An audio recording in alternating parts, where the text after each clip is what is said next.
एक बार की बात है, एक छोटी सी चिड़िया एक छोटे से गांव में रहती थी। उसका नाम छिन्नू था। छिन्नू बहुत ही प्यारी और खुशमिजाज थी।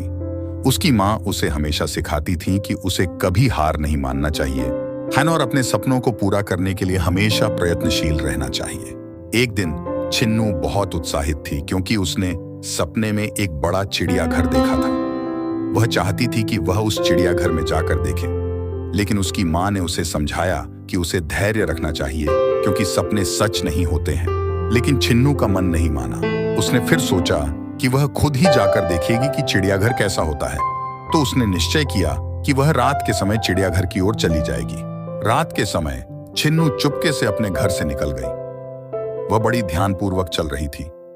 रास्ते में उसने कई रोचक और नए प्राणियों को देखा। वह बहुत ही खुश थी। अचानक रास्ते में एक बड़ा और भयंकर सांप उसकी ओर बढ़ने लगा। छिन्नू डर गई और उसने झुककर देखा तो उसने देखा कि सांप भोजन के लिए उसकी ओर नहीं बढ़ रहा था, बल्कि वह अपने समुद्री दोस्तों के साथ खेल रहा था। छिन्नू को बड़ी राहत मिली। वह अपने मन में सोची, देखो, मैंने सोचा था कि सांप मुझे कुछ करेगा, लेकिन यह तो बस खेल रहा है। इससे छिन्नू ने एक बड़ा सबक सीखा कि हमें अपने दिल की सुनना चाहिए, लेकिन बिना सोचे समझे किसी पर विश्वास नहीं करना चाहिए। अंत में छिन्नू चिड़ियाघर पहुंच गई। वह वहां बहुत सारी अलग अलग प्रजातियों की चिड़ियों को देखकर हैरान थी। वह ने उनके रंग बिरंगे पंख और उनकी मिठास देखी। वह बहुत खुश थी कि उसने अपनी माँ की सलाह का पालन किया और अपना सपना पूरा किया। छिन्नू ने यहाँ देखा कि चिड़ियाघर के चिड़ियों को किस प्रकार संरक्षण मिल रहा है और वे कैसे सुरक्षित और स्वतंत्र रूप से उड़ रहे हैं। वापस आकर छिन्नू ने अपने घर की ओर रास्ता देखा।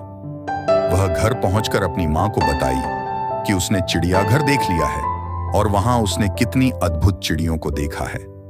मां बहुत ही खुश हुई और छिन्नू की तारीफ की कि वह अपने सपनों को पूरा करने के लिए बहुत मेहनती है। इस कहानी से हमें यह सीखने को मिलता है कि हमें अपने सपनों को पूरा करने के लिए हमेशा मेहनत करनी चाहिए और हमें हमेशा अपने माता पिता की सलाह का पालन करना चाहिए। अगर हम अपने दिल की सुने और सही रास्ते पर चलें, तो हम हमेशा सफलता प्राप्त करेंगे।